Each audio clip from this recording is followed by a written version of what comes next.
એ બેન ક્યાં જવાનું તમારે? વલભીપુર. હા ભાઈ વાહ. હા જો ભાઈ બધા મૂકવા આવ્યા છો. રાજકોટ કાનો મૂકવા આવ્યો છે. સાગરભાઈ તમે મૂકવા આવ્યા? મહિનો રોકાવાનું છે કે કેમ છે? 15 દી તો રોકાઈ ગયો તો. તો જો ભાઈ આપણે જઈએ છીએ ગામ અને આપણી બસની વાટ જોઈને આપણે ઊભા છે ને આ બધા આપણે મૂકવા આવ્યા છે. તો આવે બસ એટલે આપણે બેસી જઈએ બસમાં. તો ભાઈ બધા ભેગા થઈ ગયા છે અને બધા મોજ કરે છે. સાગરભાઈ કહી દો તો ક્યાં જવાનું? લો ભાઈ થોડા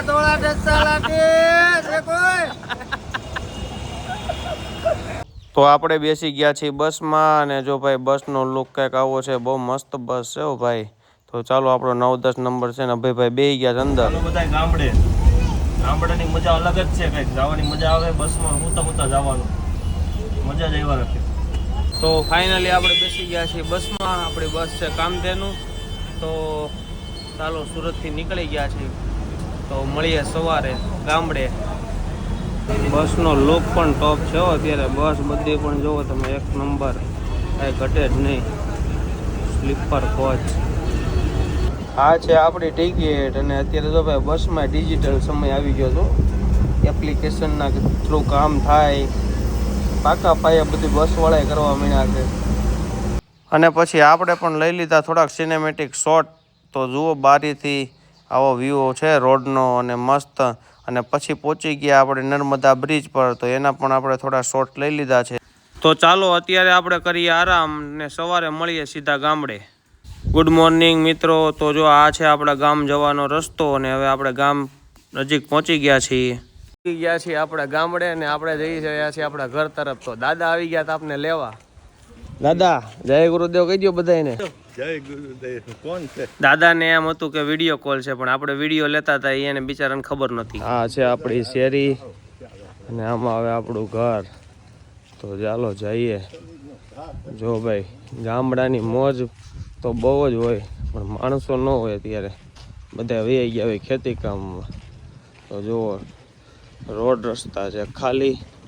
બધા વહી ગયા હોય ખેતી કામમાં પણ આવે ખૂબ મજા. જો આપણે પણ 2 દિવસ અહીં મોજ કરવાની છે અને તમને ગામડાની મોજ બતાવીએ.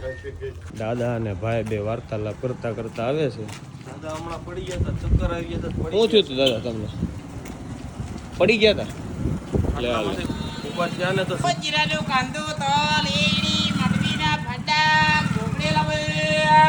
તો આવી ગયું છે જો આપણું ઘર.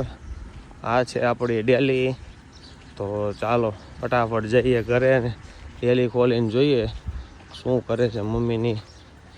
તો ડેલી ખોલી નાખીએ આપણે. ડેલી તો લોક છે. ડેલી ખોલવા. હા જય ગુરુદેવ. જય ગુરુદેવ. તો જો આપણે પોગી ગયા છે ઘરે અને મળી ગયા છે મમ્મી અને આવી ગયા આપણે ઘરની અંદર. જો આ છે આપણી ઘરની જામફળી અને જામફળી છે ને ભાઈ 12 માસ જામફળી છે. આમાં જામફળ પણ બહુ આવે છે. અત્યારે તો નાના નાના છે. આમાં જેટલા મોટા મોટા હશે ને એટલા આપણે વીણતા આવશું. આપણા વ્લોગને કોમેન્ટ કરજો, શેર કરજો અને ફોલો કરજો. જેણે ફોલો કરેલું હશે, કોમેન્ટ કરેલી હશે ને શેર કરેલું હશે ને એની હાટું આપણે જામફળ લેતા આવશું. તો કોમેન્ટ કરી દેજો. અને આ છે આપણી લીંબુડી. લીંબુડીમાં લીંબુ ભાઈ બહુ આવ્યા છે. તો જેને લીંબુ ખાવા હોય ને એ પણ આપને કોમેન્ટ કરી દેજો. જો લીંબુ આવ્યા છે લટુર પટુર. આમ જોવો ભાઈ બહુ લીંબુ આવ્યા. તો જેને લીંબુ અને જામફળ ખાવા હોય એ આપણે કોમેન્ટ કરી દેજો એટલે આપણે લેતા આવીએ. જેની કોમેન્ટ હશે એને આપણે લીંબુ અને જામફળ મોકલશું. અને આ આપણા ઘરે થોડાક શેવડીનો વાડ વાવ્યો છે. ઘર પૂરતું છે એટલે આ કોઈ માગતા નહીં. થતા વાર લાગશે. થઈ જાય એટલે તમને બતાવશું. હજી તો નાના નાના છોડવા છે. અને આ છે આપણું ઘર. જુઓ ભાઈ.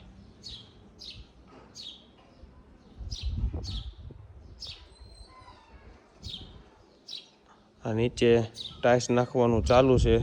તો જો કામ ચાલુ છે. લારી આવી જાય એટલે ટાઇલ્સ નાખી દેવાની. તો આ છે આપણું ઘર ગામડાનું ભાઈ. અને આપણે અહીંયા જ્યારે દેશમાં આવીએ છીએ, ગાડી લઈને આવીએ ત્યારે અહીં ગાડી આપણે પાર્ક કરીએ છીએ. અત્યારે લારી પાર્ક કરી દીધી છે અને ચાલો જોઈએ, આપણું ટ્રેક્ટર પણ તૈયાર થઈ ગયું છે. દતાળ વરસાદ જેવો આવે એટલે થાય કામ ચાલુ. તો જો ટ્રેક્ટરમાં ઓવણી પણ કમ્પ્લીટ ફિટ થઈ ગઈ છે. વરસાદ આવે એટલે સીધું કામ ચાલુ આવવાનું. જો આ જામફળીનો મસ્ત છાંયો આવે છે અને પવન પણ મસ્ત છે. તો આપણે ખાટલો નાખીને જામફળીને બેસી જવાનું ને આવી જાવ બધાય મિત્રો. તો આપણે કંઈક કાર્યક્રમ ગોઠવીએ, પ્રોગ્રામ ગોઠવીએ. તો આવી જાવ બધાય મિત્રો. તો મિત્રો આ છે ગામડાની મોજ. તો આ તો અમારો આજનો વ્લોગ તમને કેવો લાગ્યો જરૂરથી કોમેન્ટ કરજો. તો મળીએ કાલે નવા વ્લોગમાં. ત્યાં સુધી ટાટા બાય બાય, જય ગુરુદેવ.